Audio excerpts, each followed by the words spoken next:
Eles estavam em desvantagem numérica de 5-1, cercados por campos minados, valas antitanque, artilharia e onda após onda de soldados soviéticos. Os homens da primeira divisão SS Panzer Leibstandarte marcharam em direção à linha de frente com os olhos bem abertos. O que os aguardava em Kursk não era só um campo de batalha, mas o limite da resistência humana.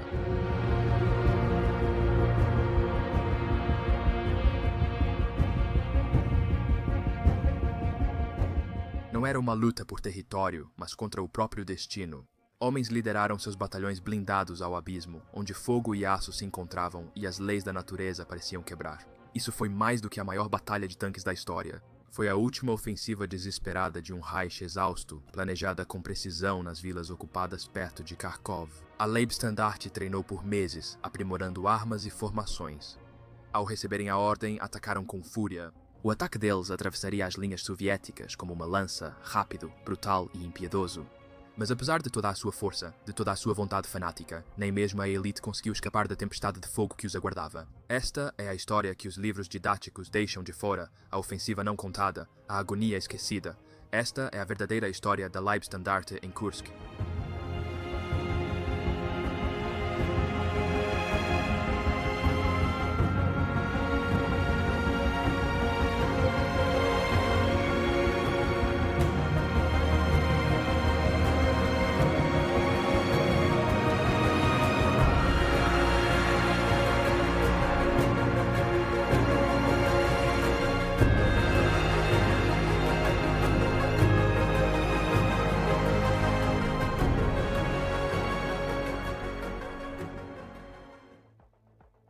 No início da primavera de 1943, enquanto as neves derretiam e a frente oriental se estabilizava momentaneamente, o alto comando alemão voltou sua atenção para uma ousada operação ofensiva, que se tornaria infame como a maior batalha de tanques da história. No centro do plano estava a primeira divisão SS Panzer Leibstandarte Adolf Hitler, guarda-costas de elite do Führer. Apesar do desgaste por batalhas anteriores, sobretudo as de inverno em Kharkov, a divisão precisava se rearmar, reequipar e se preparar para o próximo ataque decisivo contra a União Soviética. Era o silêncio antes da tempestade. Nas vilas perto de Kharkov, preparavam-se discretamente para a Operação Cidadela.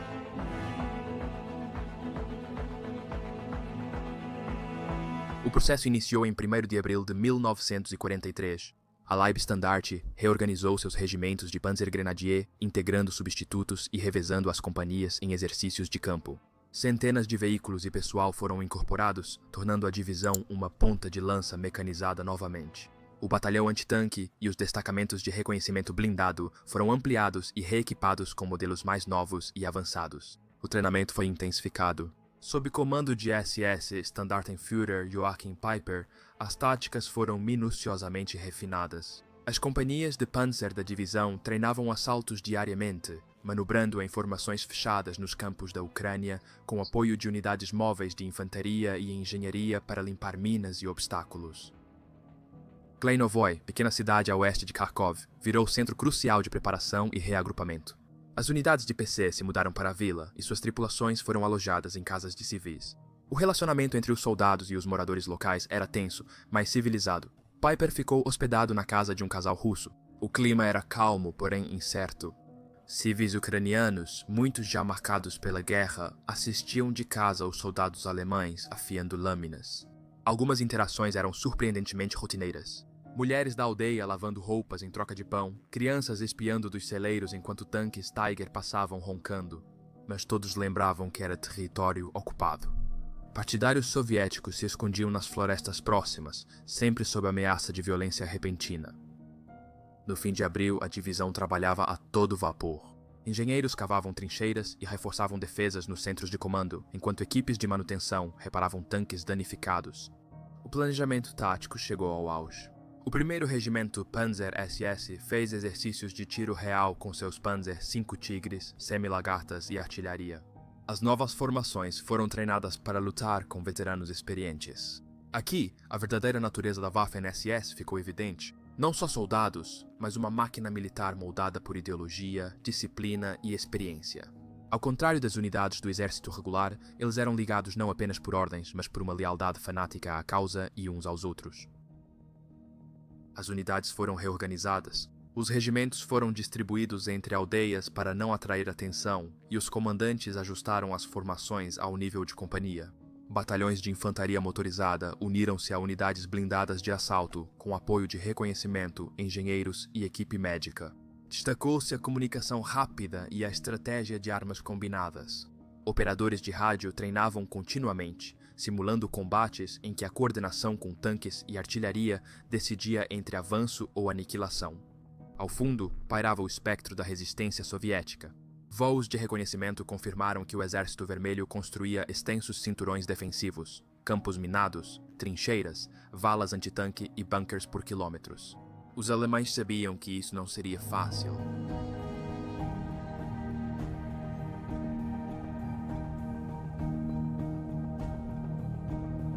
Mesmo assim, soldados achavam tempo para a normalidade, jogando futebol nas aldeias ou escrevendo cartas para casa. Novos recrutas, muitos da juventude hitlerista ou da retaguarda, eram enviados em massa à linha de frente da Frente Oriental. Alguns se impressionavam com a dimensão da guerra, outros se inspiravam na disciplina de homens como Piper e Dietrich. As divisões do 2º Corpo Panzer da SS Leibstandarte, das Reich e Totenkopf já não eram apenas de elite. Elas foram o braço forte da última grande ofensiva de Hitler.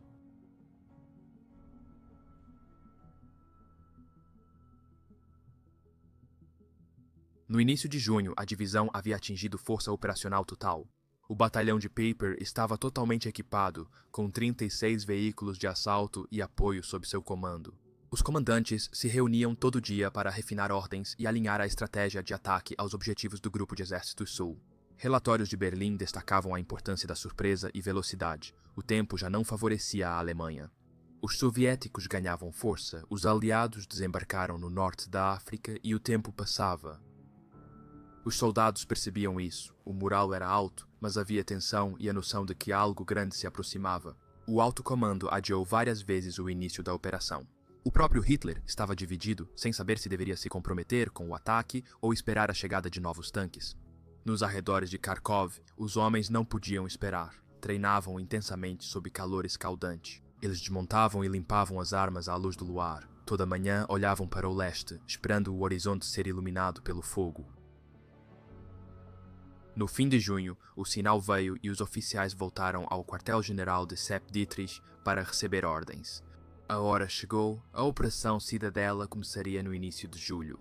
Em 30 de junho de 1943, comandantes de regimento e batalhão se reuniram novamente. Piper, sempre atento aos detalhes, lembrou aos oficiais de organizar pertences, identificar veículos e concluir comunicações. Esse foi o último suspiro antes do mergulho. A última semana de silêncio antes dos campos de Prokhorovka e das planícies de Kursk serem devastados na maior batalha de tanques da história.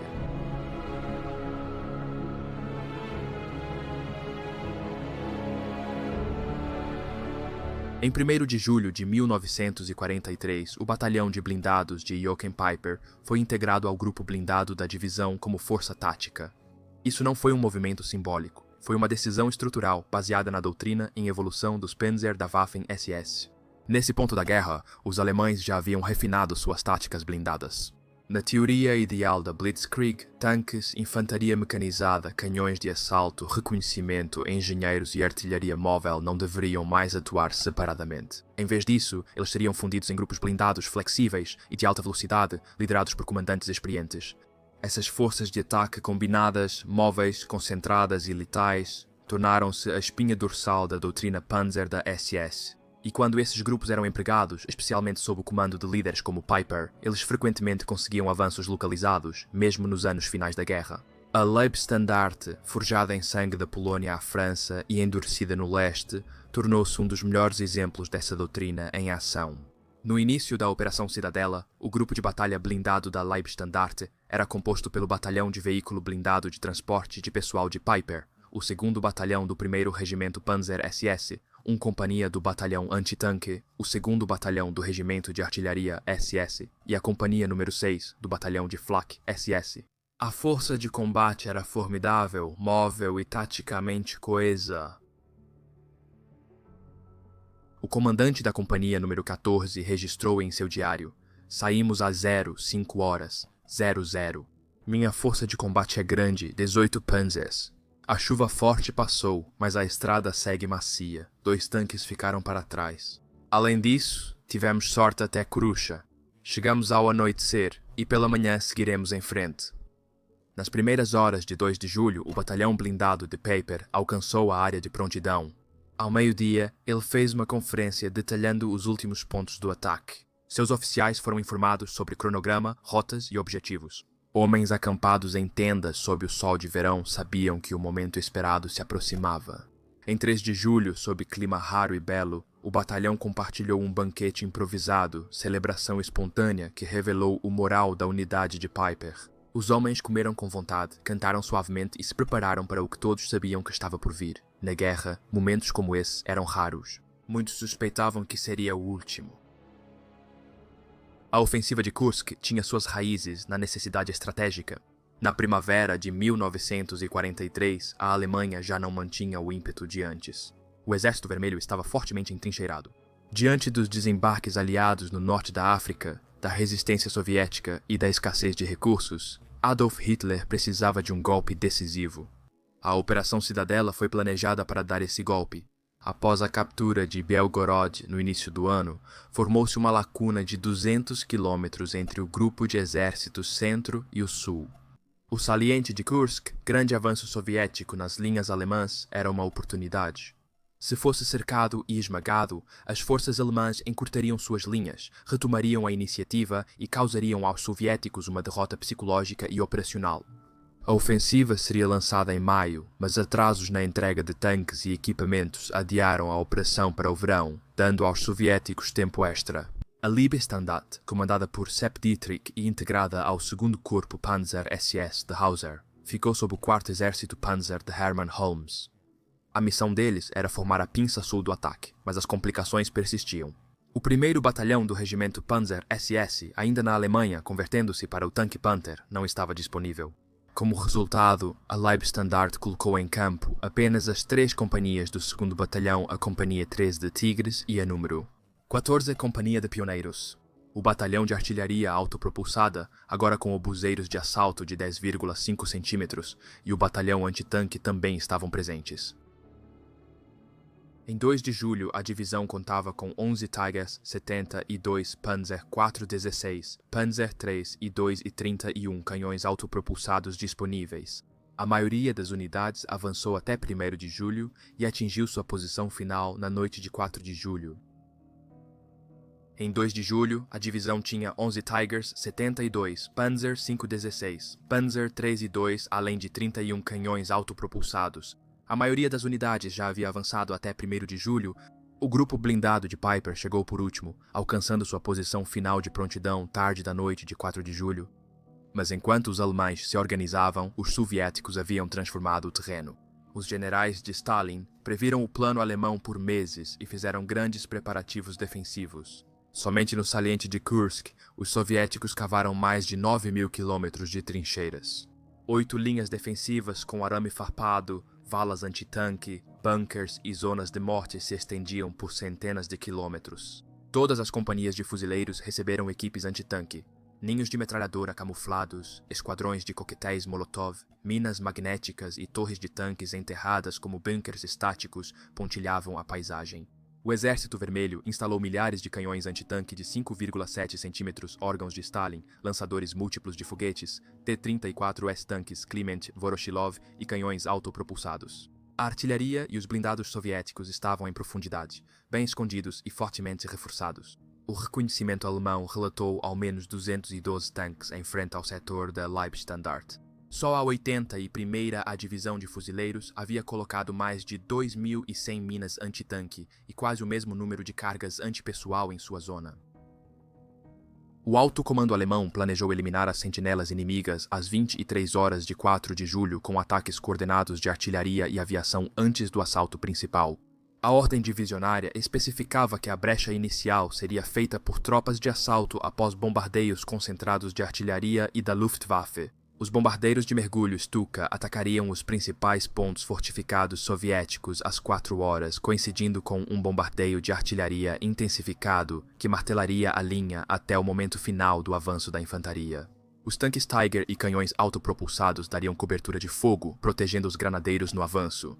O grupo blindado de Piper, sem a Companhia Tiger e a Companhia 1, ficaria pronto para romper as defesas antitanque soviéticas a leste de Bukovka e avançar ao nordeste rumo a Yakovlevo para garantir uma cabeça de ponte no rio Sel. A coordenação com o 8º Corpo Aéreo era rigorosa e o timing essencial. Não podia haver atrasos ou confusão. As tropas sabiam disso. Às 9 horas do dia 4 de julho, o SS Untersturmführer Gurs participou da conferência operacional com o tenente-coronel Schoenberger e Piper. Em seu diário, ele escreveu: "Atualizei meus mapas. A febre da caçada está me dominando. Será que vamos conseguir? Precisamos nos preparar. Que a sorte nos acompanhe." O entusiasmo ao meu redor aumenta, enquanto o pelotão de canhões de tanque canta músicas.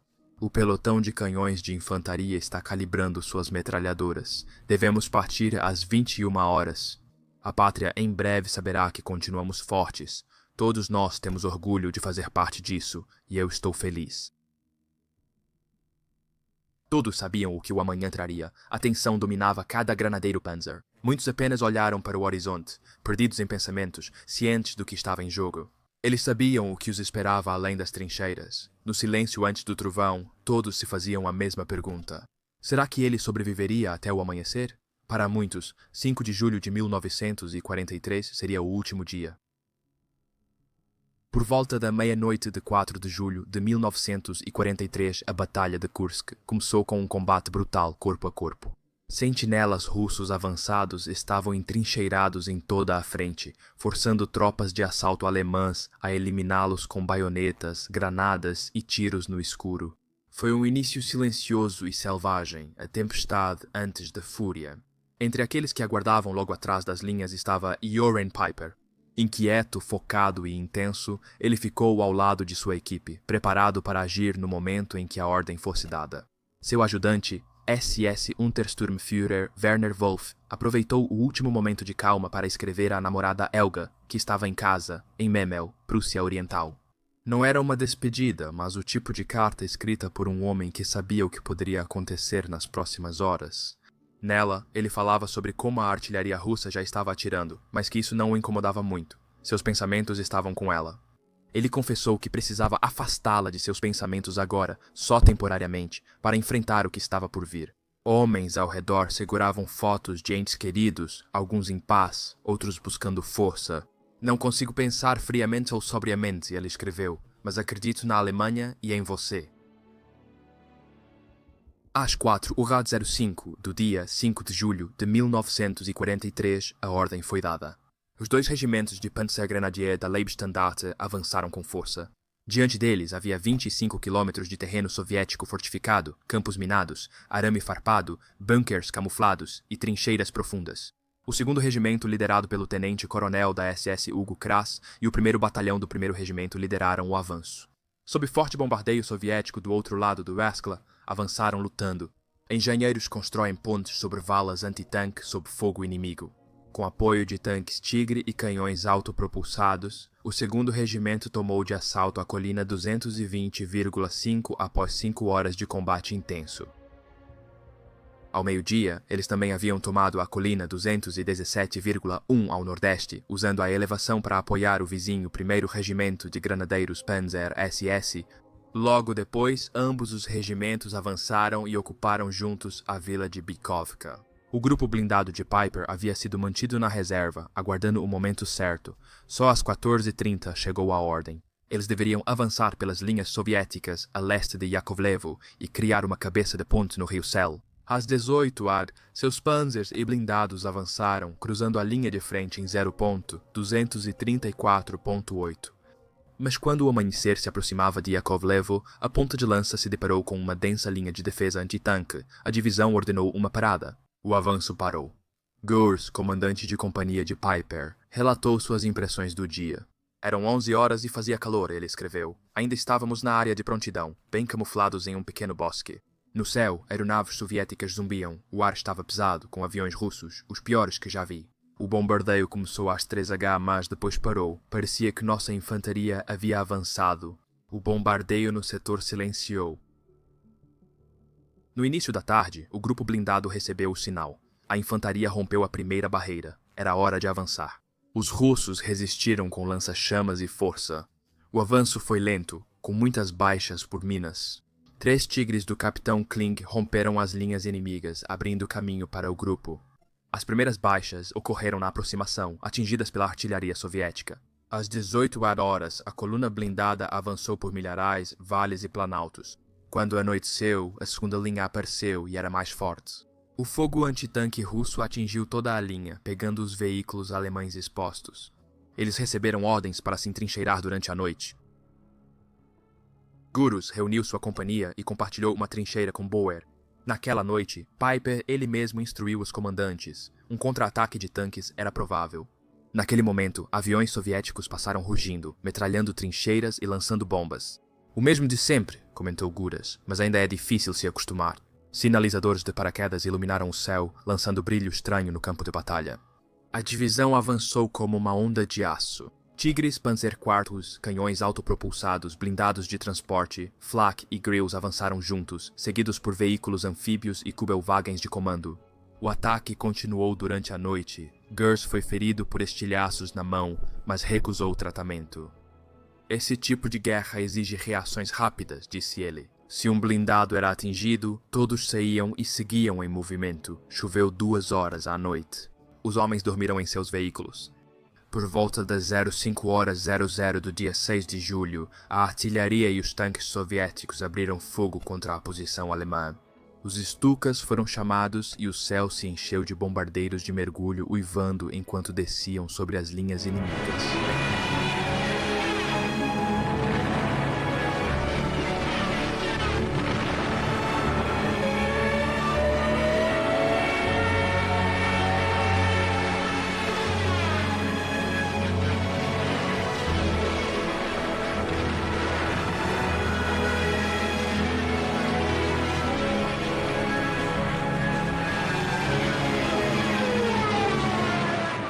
Mais tarde, o 1º Regimento de Granadeiros Panzer SS de Frey atacou a colina 243,2 a leste de Yakovlevo. Eles tomaram a colina em combate às 09:45, superando minas e fortificações.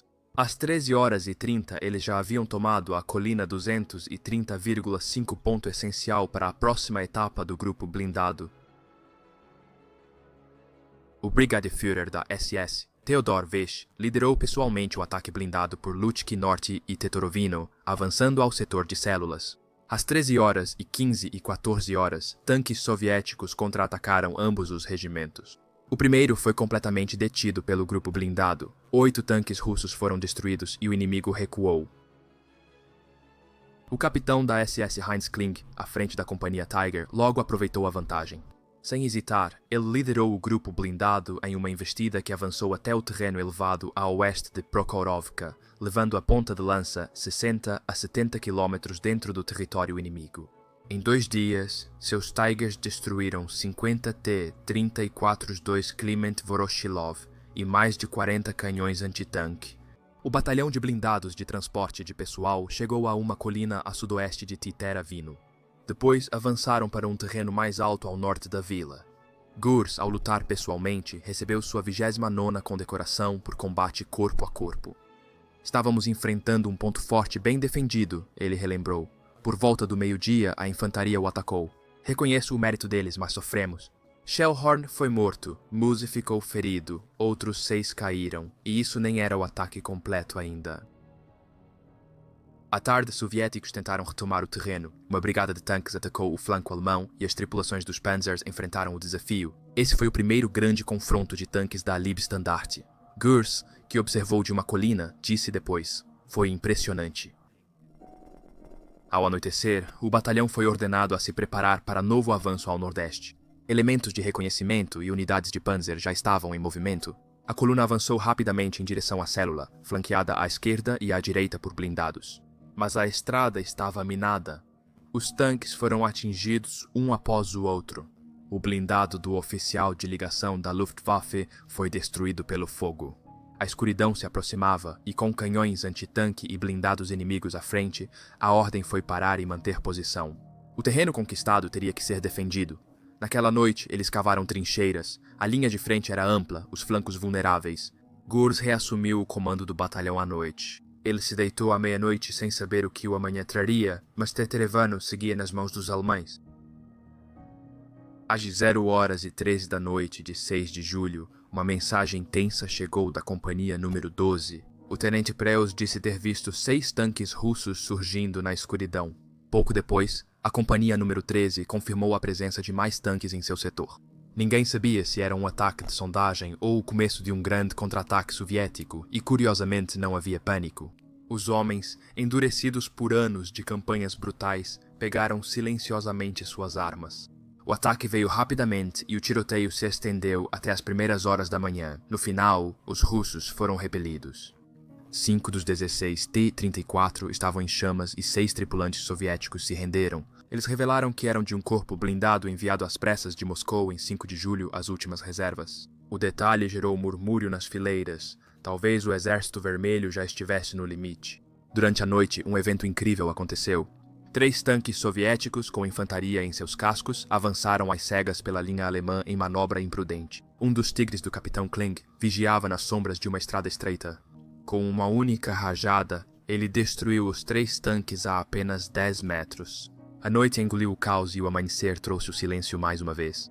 Na manhã de 7 de julho, a Leibstandarte mantinha uma linha sólida. Tetarovino Norte, Lutsk Norte, Pokrovka Leste e um ponto a 2 km a oeste de Ulyanov. O 1º Regimento Panzer Grenadier SS conquistou Pokrovka e Yakovlovo após intensos combates. Em Lutsk, diversos contra-ataques soviéticos foram repelidos, incluindo investidas de tanques vindos de Oboyan. O apoio da Luftwaffe foi implacável. Os Stukas cortavam o céu aos gritos, destruindo blindados soviéticos e linhas de suprimento. Às 06h00, após ataques adicionais na Tetorovino-Roubahan, o batalhão de blindados e o grupo blindado da Leibstandarte iniciaram seu avanço em direção a Prokhorovka. Às 07h10 viram blindados soviéticos avançando do norte e nordeste. Um confronto intenso se seguiu e continuou até o meio-dia, antes que o inimigo recuasse. No campo, Gurs registrou a intensidade dos combates, dizendo ser impossível descrever tudo. Derrubamos um avião de reconhecimento? De novo, isso acontece 10 vezes por dia. Os russos nos cortaram, mas ninguém entrou em pânico. Nós nos sentíamos superiores. À direita, o 2º Batalhão do Major Taijen Dusreich enfrentou e destruiu 35 tanques soviéticos. Mais tarde, Gus se lavou após 5 dias. O calor era insuportável. Sua companhia se abrigou em um pomar próximo. Naquela tarde, um avião de reconhecimento alemão relatou uma nova concentração de blindados inimigos atrás da colina, 35 tanques soviéticos se preparando para outro ataque. Sentados ao lado de Piper e do major da SS Gross, os homens analisaram as opções. Gross avançou com seus Panzers e surpreendeu os soviéticos antes do ataque deles. 16 tanques destruídos, nenhuma perda. Naquela noite, durante uma conferência de comando às 22h, novas ordens foram emitidas. O grupo atacaria novamente pela manhã, avançando para o oeste para eliminar os tanques que ameaçavam o flanco do 2º Corpo Panzer SS. A Leibstandarte agora mantinha a linha de Lutsk Norte por Jablonski, Bolmayashki e Pokrovka. Em 3 dias, a divisão destruiu 123 tanques soviéticos, 37 canhões e 12 aeronaves. A pressão aumentava e os blindados soviéticos começavam a cercar pelos 2 lados. Em resposta, o 4º Exército Panzer tomou a decisão de lançar suas forças restantes contra a concentração soviética ao norte.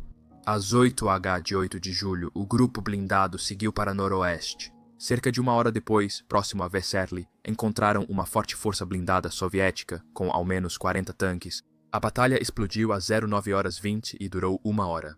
Após se reagruparem, os alemães retomaram o avanço, reiniciando a batalha por Vesserli às 12h05. Gurs depois descreveu isso em detalhes. Segundo ele, tudo realmente começou ao meio-dia. Fomos a segunda onda após os Panzers. Inicialmente capturamos a vila, mas depois tudo ficou difícil. Tanques cavaram canhões antitanque e infantaria por toda a parte. A estrada à frente estava bloqueada. À esquerda e à direita deles, as forças soviéticas estavam se aproximando. Até a vila de onde partiram estava sob ataque. 35 tanques soviéticos cercaram-nos por trás. A infantaria alemã não tinha tanques próprios por perto para dar suporte. Atrás da colina, Piper liderava a resposta. 2 Tigers ficaram em Tetarovino por falhas mecânicas e mantiveram suas posições. Quando os tanques soviéticos entraram na cidade, esses 2 veículos os destruíram totalmente, feito que Gers depois chamou de inacreditável. Piper logo assumiu o comando e ordenou contra-ataque imediato em Rilskalai. Seu grupo de batalha, com Panzers e Panzergrenadiers, avançou com força. Agora os Panzers veriam como nós, Panzergrenadiers, atacamos, escreveu Gers. Eles avançaram rapidamente. Pelo rádio, a voz de Piper ecoou nos fones de ouvido. Vai, Gers, vai, quero, continue avançando para a frente. Os veículos blindados de transporte de pessoal dispararam pelos campos. A velocidade era sua única vantagem. Eles a usaram ao máximo. Ao se aproximarem da vila, o fogo soviético aumentou e explosões surgiram por todos os lados. Gers deu ordens pelo microfone, surdo aos sons da batalha. Fumaça cobriu o avanço, mas a 500 metros do alvo, 2 tanques russos surgiram atirando na névoa. Gers ordenou uma retirada para uma depressão rasa para se proteger. O tenente que liderava a bateria de fumaça morreu instantaneamente após um impacto direto. Gers e a Companhia 11 cobriram os flancos, mas os Panzers atrás não acompanharam o ritmo. Ao anoitecer, Gers viu 17 tanques soviéticos a 1.500 metros à frente. Um deles abriu fogo, quase acertando. Ele imediatamente ordenou que seus 6 canhões autopropulsados Grill abrissem fogo. Grill são assassinos, disse ele. Com os canhões rugindo, tentou contatar o comando pelo rádio, mas falhou. Finalmente, a Companhia Prus número 12 respondeu. Eles coordenaram as posições usando estrelas sinalizadoras. Prisioneiros capturados revelaram que havia 80 tanques soviéticos na colina, mas a maioria fugiu ao ser confrontada por poucos granadeiros alemães. Um Tiger destruiu 14 tanques sozinho na batalha. Quando Gers chegou até Piper às 2 horas, o calor estava sufocante e a chuva havia começado a cair novamente. Às 21 horas, o grupo blindado recuou para Lushki Norte para descansar. Naquele dia, a Companhia Tigre mais uma vez se destacou. Kling, com só 4 tigres no flanco, destruiu vários tanques entrincheirados. Coordenando-se com blindados de transporte, ele atacou pela retaguarda e forçou os soviéticos a recuar confusos. Os tigres destruíram 45 tanques só naquele dia. O ferimento não tratado na mão de Gus piorou e ele foi retirado da linha de frente para um posto de curativos, onde ficou até o dia 10. Em outro local, o capitão da SS Gould capturou 31 tanques inimigos. A Liebestandart destruiu 82 no dia 8 de julho, mas as linhas de suprimento estavam impossíveis de manter. Os blindados soviéticos cortavam constantemente as rotas traseiras, emboscando comboios de combustível e munição. O grupo blindado recuou para se reagrupar atrás da linha de frente. O batalhão de transporte blindado descansou em Lushki. Enquanto isso, o 1º Regimento de Granadeiros Panzer SS chegou a Helskli sem oposição. O tenente-coronel da SS Hugo Cross, comandante do 2º Regimento de Granadeiros Panzer SS, registrou o momento em seu relatório de campo. O inimigo sabe com o que está lidando e está apostando tudo em uma única carta. Ele lança tudo contra nós com uma intensidade diabólica.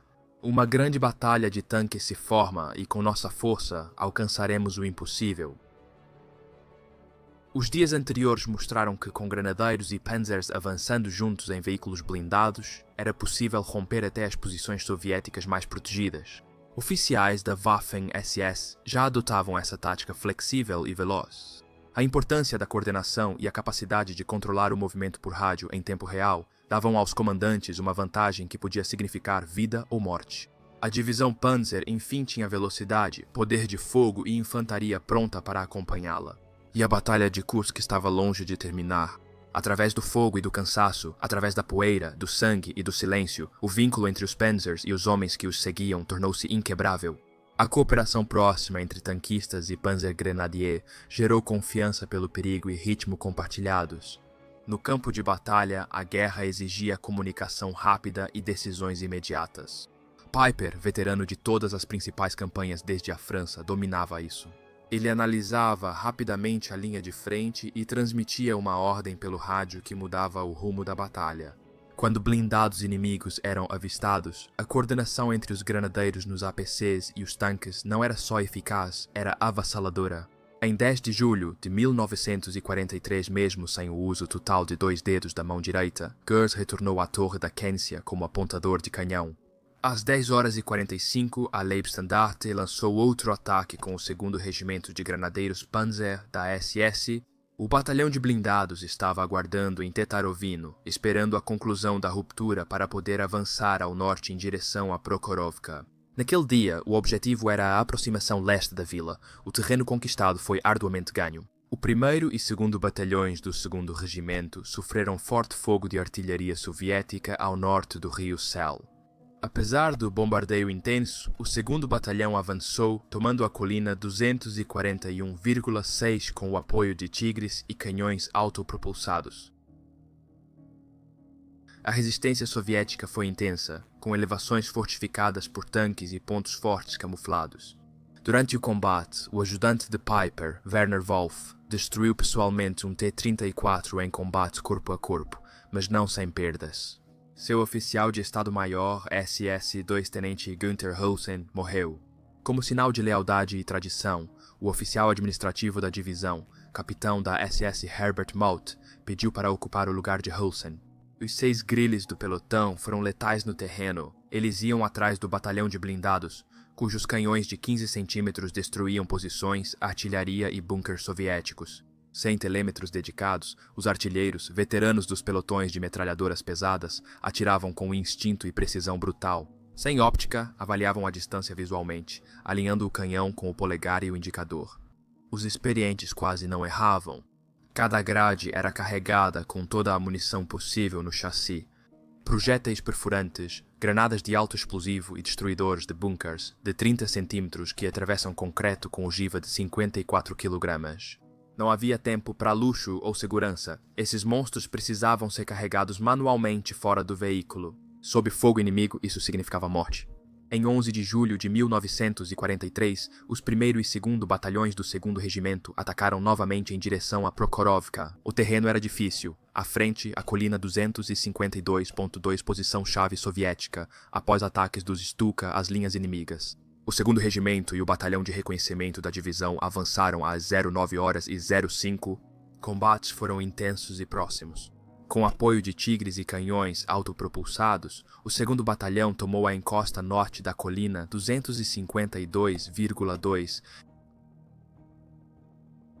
Na crista inferior, o 1º Batalhão do Capitão Becker da SS tomou parte da vala antitanque.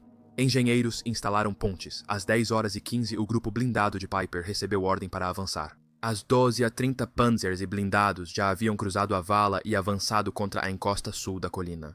Seguiu-se combate corpo a corpo, com projéteis no céu e granadas nas trincheiras. O batalhão de Piper foi jogado na confusão. Gers recebeu seu 30º dia de combate corpo a corpo por sua atuação naquela luta, todos conquistados por mérito. O oficial de direção dos Stukas acompanhou o ataque no blindado de Piper, mas o destino foi cruel. Durante um ataque de mergulho em Stubluchech, Oktyabrsky teve seu veículo atingido e morreu com sua equipe na hora. 3 tigres avançaram para a colina a oeste de Prokhorovka, destruindo 28 canhões antitanque e de campanha soviéticos. O ímpeto caiu, flancos desprotegidos e outras divisões atrasadas. Às 14h50, a Leibstandarte já passara seu apoio. O avanço parou numa linha de Storoshivoy até a borda do bosque perto de Swak. Oktyabrsky. Eles resistiram sozinhos. O granadeiro da SS Erich Scherbel, do nome Companhia 11, lembrava disso claramente. Antes do meio-dia, uma tempestade de trovões se aproximou. Chuva torrencial caiu sobre o campo de batalha. Nós atacamos, mas fomos detidos, ele disse. O inimigo era forte demais. As minas precisavam ser removidas, então nosso blindado foi atingido.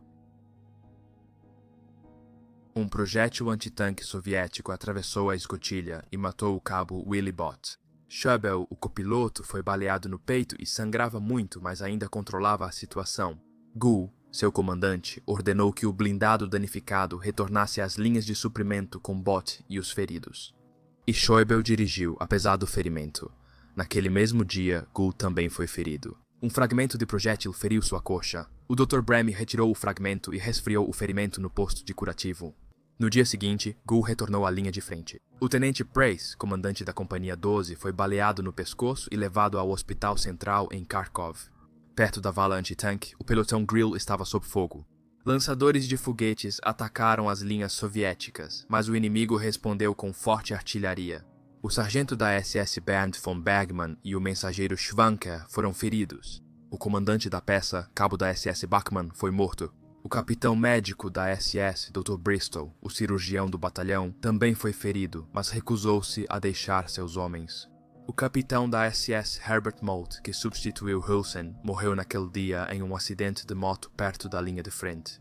Naquela noite, o correspondente Dr. Herbert Schramm escreveu um rascunho de artigo da posição avançada do batalhão de Piper. Ele descreveu de forma simples 7 dias de ataque, 7 dias de combate corpo a corpo por cada campo, cada trincheira, cada vala antitanque, 7 dias de calor e chuva repentina, de metal gritando e crateras, de estucas e bombardeiros, máquina de costura, de motores de panzer roncando, metralhadoras martelando, flak uivando, ordens rugindo e homens gritando.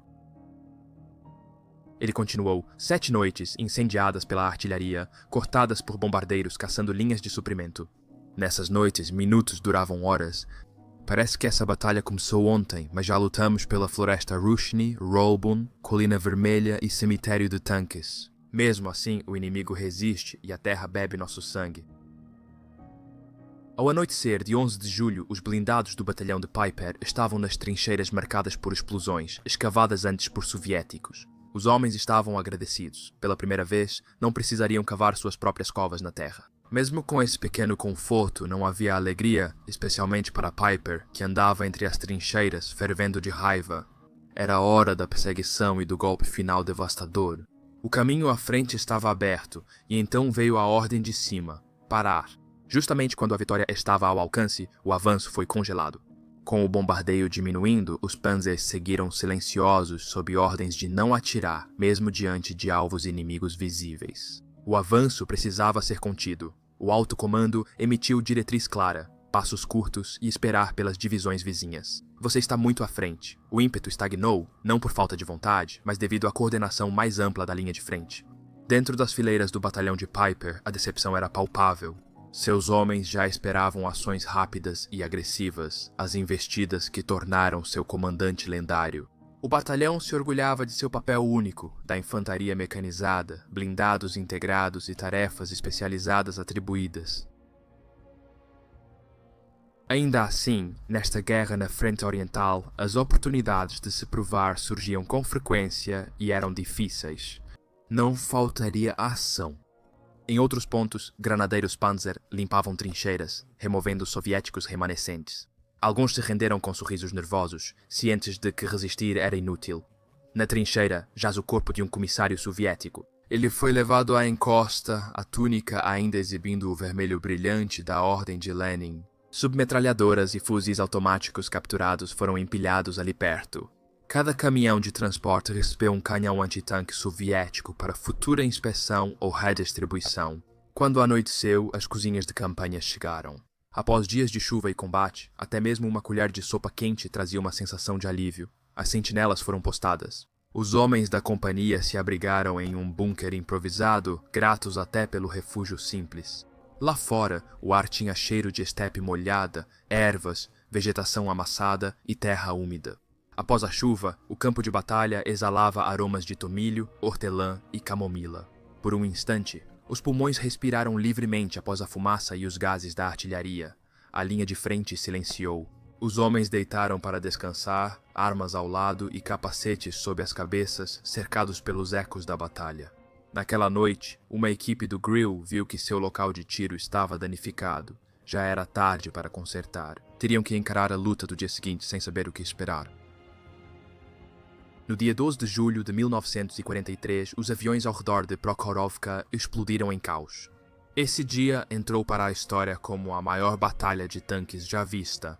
Ao amanhecer, mais de 150 tanques soviéticos romperam as linhas de frente e avançaram em direção às posições do batalhão de blindados de Piper na colina 252.2 e do 1º Regimento SS Panzer Grenadier em Sobi Shrine-Sing Stalinskuns. O 5º Exército de Tanques da Guarda Soviética havia sido liberado com força total. Na noite anterior, forças alemãs tomaram a colina após intensos combates, forçando os soviéticos a deixarem as trincheiras. A Leibstandarte ocupava as mesmas posições e, ao amanhecer, foi surpreendida por um ataque. Aviões passaram rugindo, seguidos por uma parede de aço. 148 tanques soviéticos em uma única onda. A infantaria se agarrava aos cascos, despejando tiros nas linhas alemãs enquanto avançavam diretamente para as trincheiras. O batalhão foi surpreendido durante o sono. Os granadeiros agiram, pegando cargas olímpicas dos blindados e lançando-as contra qualquer alvo ao alcance. Foi um combate corpo a corpo em um campo tomado por fumaça, fogo e confusão. Às 9h00, os homens de Piper haviam repelido o ataque, mantendo a colina 252.2 sob controle. Uma companhia destruiu 15 tanques soviéticos. Os canhões autopropulsados Grill foram posicionados perto da vala antitanque pela manhã, quando os blindados soviéticos avançaram rapidamente em sua direção. Projéteis explodiam por todos os lados. Mesmo com a mira danificada, um artilheiro destruiu 2 T-34 a mais de 1000 metros. Foi pura estimativa às cegas e uma sorte mortal. O segundo-tenente da SS, Otto Balk, comandante do pelotão Grill, foi ferido por um estilhaço e morreu depois em Kharkov. Durante a luta, o sargento da SS, Rudi Vietten, assumiu o comando. Granadeiros antitanque como os da SS Erich Jost e Günther Vogel destruíram tanques em combates corpo a corpo brutais. O segundo-tenente Gers descreveu isso como aniquilação mental. Pode-se tolerar as coisas mais terríveis, ele disse mais tarde. Mas nenhum tanque russo sobreviveu a isso. Após os combates, 148 tanques soviéticos destruídos ficaram espalhados pelo campo de batalha. Mas o preço foi alto. Muitos soldados alemães caíram. O cabo da SS Hannes Duffer, do nome Companhia 14, o segundo-tenente da SS Rudi Wetzel, da Companhia 11 e vários outros foram mortos. O granadeiro da SS Johannes Brauer, veterano do início da campanha oriental, recordou a loucura. T-34s irromperam pela crista em ondas, colidindo com as posições alemãs e capotando nas valas antitanque. Sem Panzerfausts, só cargas magnéticas, o caos dominou a linha. Brauer ficou gravemente ferido, cego por estilhaços, e foi retirado do campo pelo capitão Brussel. Joachim Piper ficou atônito com a velocidade e fúria do ataque soviético. No caos de tanques explodindo, veículos em chamas e homens gritando, ele entrou na luta como granadeiro, não como comandante. Ele correu até um T-34 em movimento, subiu na torre sob fogo, lançou granadas e pulou quando o tanque explodiu. O SS, segundo-tenente Werner Wolf, seu ajudante, também correspondeu à ocasião. Com a Companhia 13 sem liderança após Vandt ser ferido, Wolf assumiu o comando, organizando uma defesa sob forte fogo inimigo. Ele recuperou armas de blindados em chamas, posicionou equipes antitanque e coordenou a resistência ao ataque soviético. Wolf destruiu um T-34 e matou um general soviético em combate corpo a corpo usando a adaga do oficial. Naquela noite, o blindado soviético estava destruído e a linha de frente restabelecida, principalmente pela liderança de Wolf. Piper o recomendou para a Cruz de Cavaleiro naquele mesmo dia. O tenente-coronel da SS, Frey, comandante do 1º Regimento de Granadeiros Panzer da SS, viu motoristas de blindados colidirem com tanques soviéticos em desespero. Era loucura, mas mostrava a vontade de sobreviver. O cabo da SS, Erhard Knuffel, do nome Meli.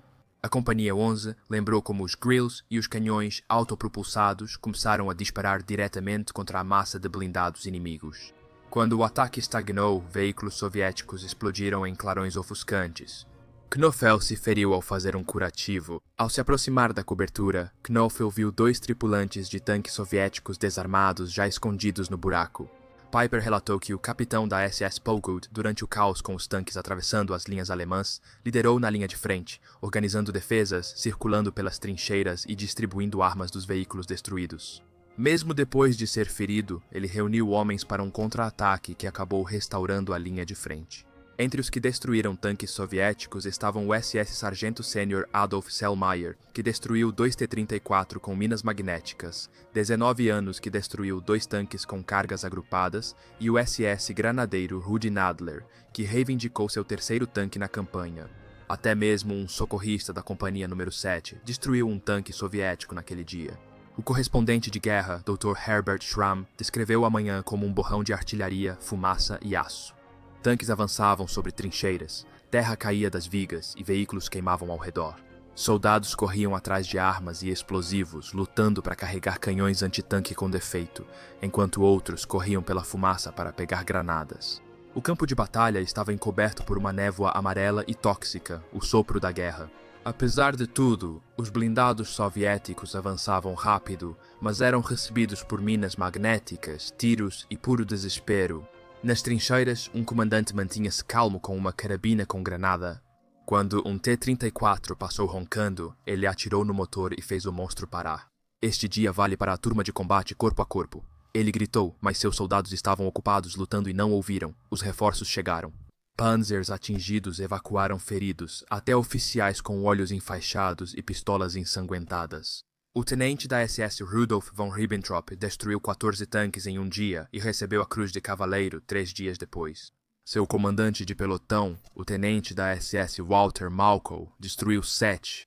O tenente-coronel da SS Kras, comandante do 2º Regimento SS Panzer Grenadier, foi ferido por um estilhaço abaixo do olho, mas recusou-se a sair do campo de batalha. Só naquele dia, o 2º Regimento destruiu 143 tanques em combate corpo a corpo. Em toda a divisão, a Leibstandarte destruiu 192 tanques soviéticos em um único dia. Em Klenovoy, a retaguarda da 14ª Companhia ficou para trás. A filha do prefeito colocava flores nos túmulos dos caídos todas as manhãs e lia seus nomes em voz alta. Ela conhecia alguns desses nomes.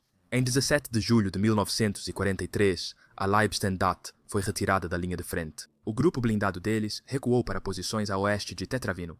O preço havia sido alto. No relatório final, o 2º tenente da SS, Gers, registrou 15 mortos e 35 feridos. O cabo da SS, Hannes Duffer, morreu na última manhã. O líder da companhia, cabo Kamprad, ficou gravemente ferido. O próprio Gus rompeu o tímpano em 13 de julho e sofreu cortes no pescoço. Foram dias sombrios, escreveu ele, mas repletos de vitórias. Nos isolamos do inimigo e ninguém sabia para onde. Tivemos 2 dias de paz, como nossos homens envelheceram. Mesmo com combates intensos, nenhum dos 6 canhões de assalto Grill foi perdido para o inimigo. Todos foram atingidos por estilhaços ou projéteis, mas seguiram em ação, mostrando resistência e eficiência das equipes. Em 17 de julho, Piper concedeu a Gers a Cruz de Ferro de primeira classe e o promoveu ao comando número 13ª Companhia. Naquela noite, a unidade partiu para novas posições a oeste de Bielgorod. Sussurros nas fileiras indicavam que o próximo destino era Stalino. A batalha de tanques de 12 dias terminara. No cano de sua grade, Gurs pintou 2 anéis brancos e a silhueta de um T-34, indicando abates confirmados nas batalhas de 12 e 13 de julho. Por esses combates, ele recebeu crédito pelo 31º e 32º dia de luta, corpo a corpo. Aos 21 anos, uma infecção grave no braço direito, causada por ferimentos anteriores, forçou sua evacuação. No dia 17 de julho, ele foi levado de avião por um Ju-52 para o hospital militar em Kharkov. Mesmo no ar, o fogo antiaéreo russo incomodava a aeronave. Ele via os tiros traçantes vindo em direção a eles. No hospital, ele conheceu o tenente da SS Georg Preuss, que ainda se recuperava de um ferimento à bala no pescoço. Em Kharkov, ele presenciou o forte vínculo entre oficiais da SS e seus homens. Um dia, o oficial da SS Konrad Nikol apareceu na enfermaria do hospital com uma lista de nomes. Ele pediu que saíssem sem permissão naquela noite e fossem a um local secreto na cidade. Lá, um tenente da SS os levaria a um trem de volta para a divisão na Itália. Não havia documentos nem ordens, mas tudo saiu como planejado. No dia 24 de julho, Gurs voltou para a companhia de convalescença de campo e embarcou no trem 6 dias depois. Quando o trem passou pela Alta Silésia, o capitão da SS Robert R. Thacker providenciou uma licença para ele. Em 1º de agosto, Gurs voltou para casa. Em Bielgorod, o batalhão já embarcara no trem da Flecha Relâmpago. No dia 29 de julho, Gers anotou em seu diário: às 3 horas começamos o embarque e saímos da estação às 8h38. Um sentimento estranho. Desta vez, deixei bons homens para trás. Kamprad e Bachmann sucumbiram aos ferimentos. Os túmulos de Duffer e Dreyer ficaram atrás das linhas inimigas. Gers se questionou como todo sobrevivente faz. Por que só ele sobreviveu?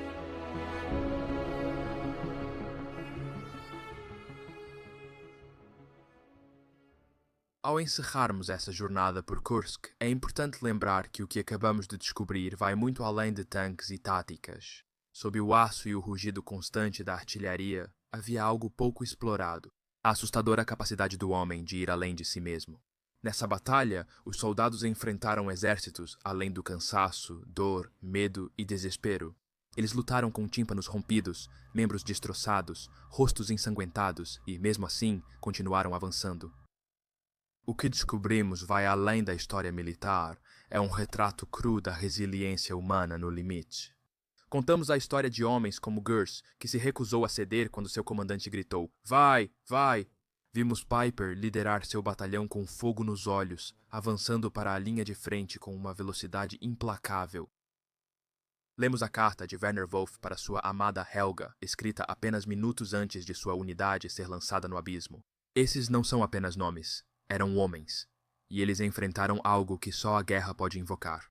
A estranha e terrível transformação onde um homem se torna mais que carne e medo. Ele se torna vontade, pura e terrível vontade. O poeta russo Alexander Tvardovsky certa vez escreveu: "Guerra. Não são dois exércitos em combate, mas um homem diante do próprio destino. Em Kursk, milhares encontraram o seu." Falamos muito de Kursk em números e estatísticas, mas hoje vimos o que realmente foi. Uma luta que revelou algo quase sobrenatural. Uma fúria, um espírito, uma vontade de destruir ou ser destruído. Esta era a guerra em sua forma mais primitiva. Esta foi a história de Kursk, contada não só pelos fatos, mas pelos homens que a viveram. E embora a maioria de nós nunca enfrente um campo de batalha como Kursk, há algo que podemos aprender com isso. A determinação, a coragem, a vontade inquebrável de continuar seguindo em frente mesmo quando o mundo parece estar desmoronando. Esse espírito continua vivo. Ao enfrentar dificuldades, dúvidas ou vontade de desistir, lembre-se desses homens. Lembre-se de Gus, sangrando do braço, mas mantendo a linha. Lembre-se do soldado segurando uma carta, pensando em casa antes da tempestade. Eles não pararam, e você também não deve parar. Todos nós temos nossas batalhas, mas também temos esse mesmo fogo. Use-o. Obrigado por assistir. Se essa história te emocionou, te ensinou algo novo ou te deu um vislumbre de um canto esquecido da história, não deixe de se inscrever. Seu apoio mantém essas histórias vivas e há muitas mais para contar. Até a próxima, se cuide, fique forte e te vejo no próximo vídeo.